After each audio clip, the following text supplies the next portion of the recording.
Hey guys, welcome back to my YouTube channel. And if this is your first time, thank you. And for my old time subscribers, thank you for always coming back. I love you all.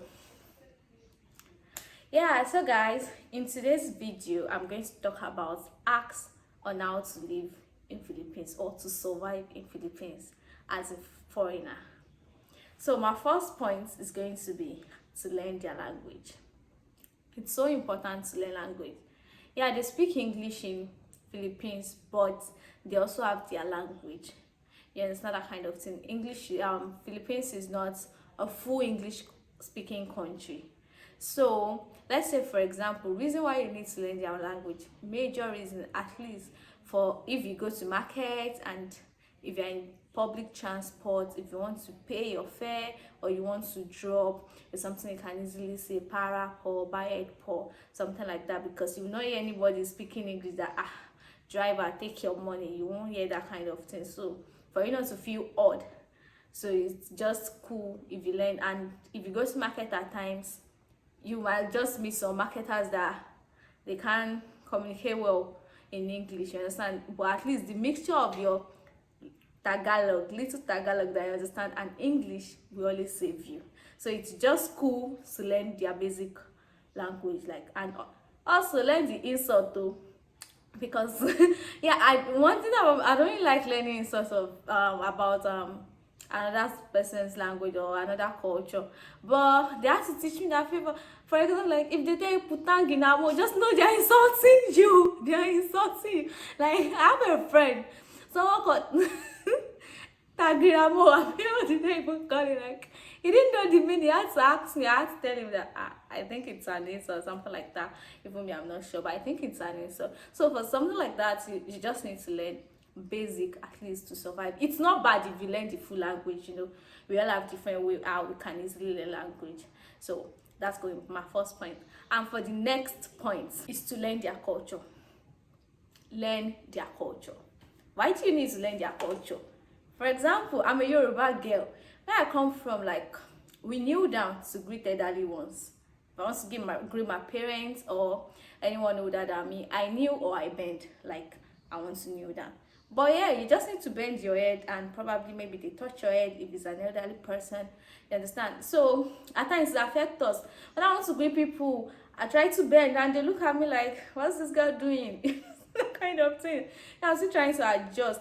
Even though I've not really met an elderly person that would tell me to bend my head and put in my hands, because I don't really move with older people, more like my classmates, and they can't tell me to be bending my head for them. That's not possible. Yeah, I understand. But if it's something they should do, it's something I would do. But at least I know that's how they do it, and I'm adjusting on my own. So I would advise you to learn their culture, and there's more to it. And so just look for things that they do, adjust, it will help. My next point is going to be to learn their food.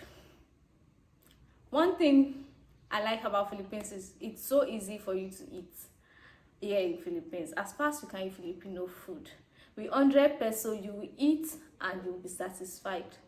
Yeah, you will eat and be satisfied.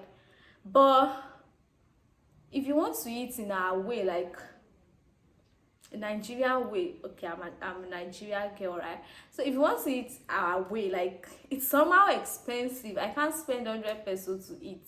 It's not possible, because before I even buy chili, when you have finished, that's not that kind of thing. But if you learn how to eat their food, I know it might not be every time, but there are some days where you might not have much at hand, so it saves, it's help. By the time you just go outside and buy chicken adobo, chicken curry, I don't know, maybe it's not expensive, I think it's between 70 peso and so. And if you're lucky to see a place where it's unlimited rice, you just eat till you're full.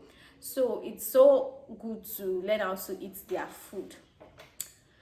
So my next point is going to be to cut your coat according to your size. I don't know, different people have different way they say it, but me, I'm going to say that cut your coats according to your size. I'm going to focus more on apartments and the way you live. Why do you need to cut your coats? For someone that knows that, okay, maybe monthly you receive 10,000 peso from house, maybe that's the amount they send to you, and you are living in an apartment of 10,000 or 15,000 pesos. How do you want to survive? Before you pay your house rent, before you pay your water bill, before you pay your light bill, you just need to stay in an apartment that maybe you can stay in an apartment of 4,000 or 5,000 pesos. So that like after paying your bills, you still have enough money to buy food and to sustain yourself. You know, this is a foreign land. You have a lot of things to use money for as a foreigner. You understand that kind of thing. You don't have to go, but okay, you want to stay in condo, you want to stay with people. Yeah, if you can afford it, it's something you should go for. But if you know that you can't afford it, my dear, go for your studio type apartment. It will not kill you. It's just for the meantime, and it's part of the sacrifice you have to give to be successful in life. Yeah, at times sacrifice is part of success. So my next point is try to get apartment close to school and markets. Yeah, close to school and markets. Why? Because it helps. You have 7 a.m. to 7 p.m. class. Like if you wake up late, or like you can easily trek down to school if you don't have money. Yeah, jeepney is not expensive though, but at times you have a lot of expenses that you even want to be transporting yourself. Like, you understand, some people even stay in an apartment that you first enter tricycle before you enter jeepney. I cannot do it though. Like, not that I can, but I'm grateful I have luck that my apartment is close to school. Like, it's really much preferable and convenient for you to have apartment close to school. Sorry, I have a call. Okay, then why do you need to get apartment close to market? Number one, when I say market, like wet market is much preferable because things are cheaper at wet market than mall. Yeah, there are some things that you have to get at mall, but there are some things you can get in market. Let's say, for example, you want to get tomato or chili. It's much preferable you go to wet market to get them.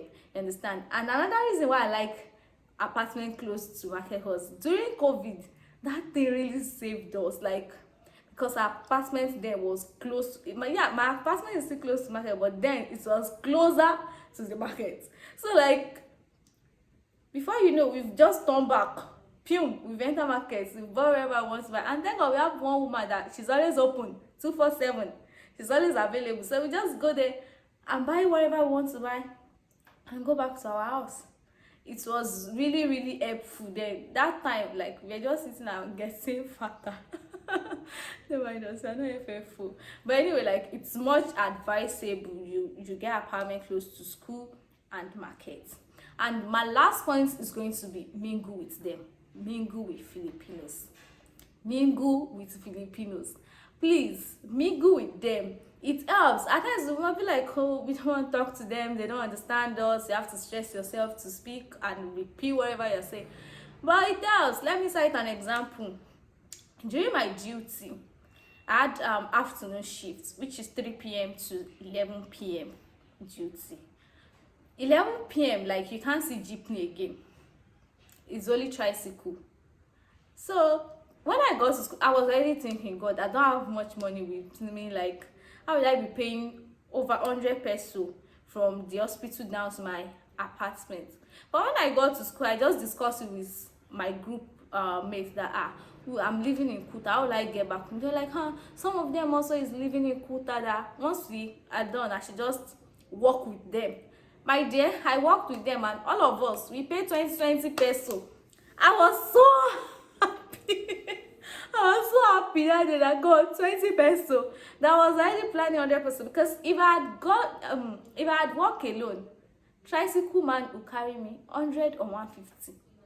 Because that's not the first time I'm taking tricycle from the hospital down to my house, even though for another thing. You understand? And I was so happy. For the 3 days, I didn't even spend up to 100 pesos that I budgeted for one day.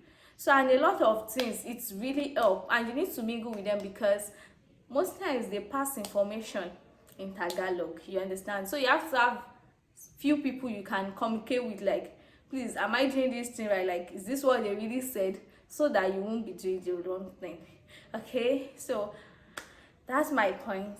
So guys, these are my few points on asked to live in Philippines as a foreigner. For people that are just entering the country, because yeah, I think many people are just entering the country, if you have lucky to watch my video, please use it.